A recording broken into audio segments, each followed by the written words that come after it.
What is up, audience? Thank you for tuning in today. I want to share some of my travel experiences. For those who don't know, I just got back from the States and I had a great time. I enjoyed so much. I spent time with my family. It was so nice. I really liked Wawa. I don't know how to pronounce it. It should be called Wow Wows because that place is wow. Also, I brought back some gifts for some of my friends. I have a few of these, and I have sauce from Chick-fil-A's, have different paper bags from several companies from my friends that, like, if you really miss the States, you can kind of just... This is my bag, but I have bags for other people. The States was so much fun, but it was a very heated time, so depending on what airport I was at, let's talk about COVID, and let's talk about it specifically coming in and out of Japan into the US. How to not get COVID while traveling, tip number 1. Do research on what airline COVID precautions match your lifestyle. I was going to go to a place that had two of my nieces and a pregnant sister, so I was searching for the airlines that had the most precautions. And in my research, that was Delta Airlines. Delta just really went and hit it out the park with this one. Every Delta rep I came across were like, hey, here's a free hand wipe sanitizer, or here's whatever. And it was really nice. It was really nice to know that this airline wasn't cutting corners to make a quick buck from customers. And even if you didn't buy a first class ticket, like I didn't, I bought a regular peasant seat. And because of social distancing, they require, several chairs between you and the next person. And I always pick the window seat. But on every flight, the stewardess was like, hey, if you want to jump in the middle, the middle rows, so that you're not, sleeping with your neck against the wall, you can jump there. So on every flight, I had an entire row to myself, and I was just, rule number 2, I definitely recommend contacting your airline and researching the country on what their fly-in, fly-out COVID requirements are. For example, when my brother-in-law flew out, he needed a 72-hour negative COVID test. Depending on what airline you're with and depending on what country you're landing in, be sure to constantly check the updates. Make sure you're going to the airport with the right paperwork you need to get out that day. Also, be sure to bring your orders. Orders are so important. I'm so surprised when SOFA personnel are traveling and they don't have their orders. Like, if I didn't have my orders with me, I would have been subjected to an entirely different COVID procedure. But thankfully, I had my orders. And they're like, oh, you go skip base? That way. You're with those peasants over there. Tip number 3, be nice to the airline people. You only have to see them once during this trip. They have to see 300 versions of you. So be nice to them. What's that saying? You get more flies with honey or whatever. Just be kind. Once I landed in the US, there weren't a lot of airplane restrictions. I just went ahead and quarantined for a bit. Took a rapids test at my local medical facility. Once I was tested negative, then that's when I hung out with my family. So here's some tips on flying back into Japan from the States. First of all, it's like a 12-13 hour flight. Drink lots of water. You're going to need that water later. Also, use the restroom before you get off the plane, because once you get off, you have to walk a very long distance to get there to their COVID testing area, and there's no restrooms between there and after you finish your COVID test. So, like, all the restrooms are blocked off. Trust me, I really needed to go, but every restroom was just blocked off. My dog needs a walk. So once you're done getting your ridiculous amount of steps in, because the airport makes you walk throughout half the airport to get to the COVID center, you are required to provide a packet of information that the stewardess should have given you on the plane, and you are also required to provide a QR code. I will put this web link in the video description below. It will lead you to a questionnaire form that you fill out, and at the end of the questionnaire, it will give you a QR code. Do not click the screen. Take a screenshot of that QR code because you will need to present it later like this. Hello. Hello, do you have this? Yes, ma'am. Okay, so do you have paper? Yes. Sorry. Hello. And it's a Thank you. I read the paper.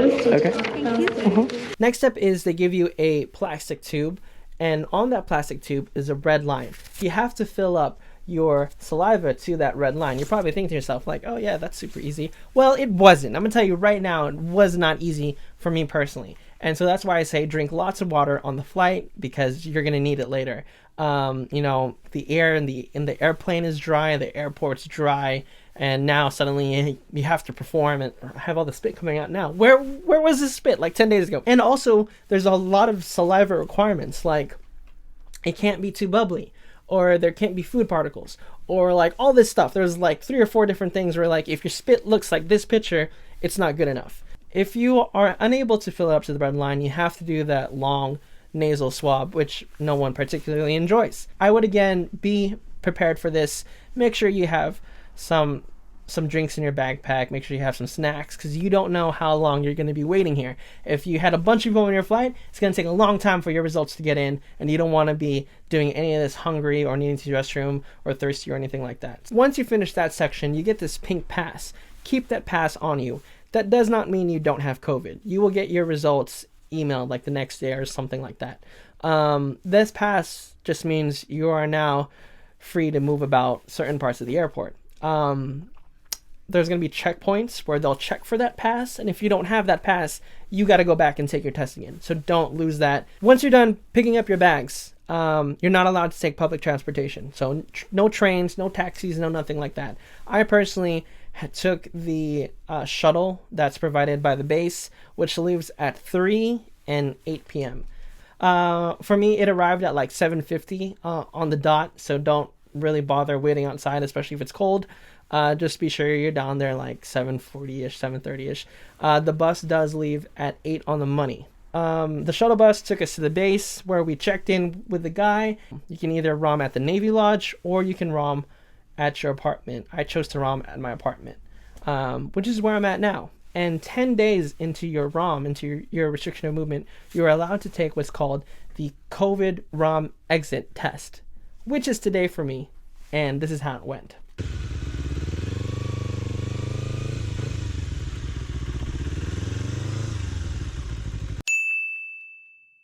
So this looks like the tent behind here. Sorry I couldn't show you guys like the process of getting here, because you know, OPSEC and all that, I can't show the base, but this is what the tent looks like. It says do not enter until screened. Morning. Good morning, sir. How are you? Doing well. You here for ROM exit testing? That's right. Post quarantine. ROM exit testing? ROM exit testing. Yep. Good to go. Do you have any symptoms? Coughing, shortness of breath, difficulty breathing, loss of taste and smell? No, sir. No? Do you have any symptoms at all? Nope. No? Good to go. Cool. Cool. Once I got inside the tent, there were other people there and I didn't ask to record, so I stopped recording. But they give you a packet of information, ask for your PII, all this info, and you fill all that out, and then you give it to the guy. And then I did ask if I could film the test, and he was like, yeah, sure. Do I take off my mask? Just pull it down to where your nose is exposed. Pull it down. That's it. Yeah. Okay. Okay, tilt your head back. 1, 2, 3. 1, 2, 3. Whoa. Good to go. Whoa. And here I am now, patiently awaiting my results. They say it should come in 72 hours. And if I'm negative, it means I am now allowed to exit my ROM and not enjoy the new restrictions like everyone else. I'm very excited. I did hear that the line can get pretty vicious down there. One of my friends was down there recently. He said it was about a 3-hour wait. So I don't know, man. Bring like a folding chair, bring some snacks, some water. It's not like you're taking the saliva test anyways. They're doing a nasal swab. So bring a Subway sandwich, bring a fully charged cell phone. Cause I can see you guys waiting out there for a minute. Bring something warm, cause you know, it's cold outside. But yeah, those are my COVID suggestions. Real quick, before I end the video, I want to say super sorry to all my friends who have messaged me either on Instagram or Facebook asking if I want to hang out or if they could show me around in the States. Trust me, if there wasn't a pandemic going on and if I didn't have 2 small nieces and a pregnant sister to protect, I would totally be down to hang out with you guys. I have so many, I felt so bad. So many of my Instagram followers messaged me like, yo, I live like, 20 minutes from here. Let me show you around. Oh, hey, can I show you my car? Blah, blah, blah. I really wanted to. I really did. But we kept our family bubble super tight. So I'm sorry about that. Hopefully I can make it up to you guys with my next trip to the States.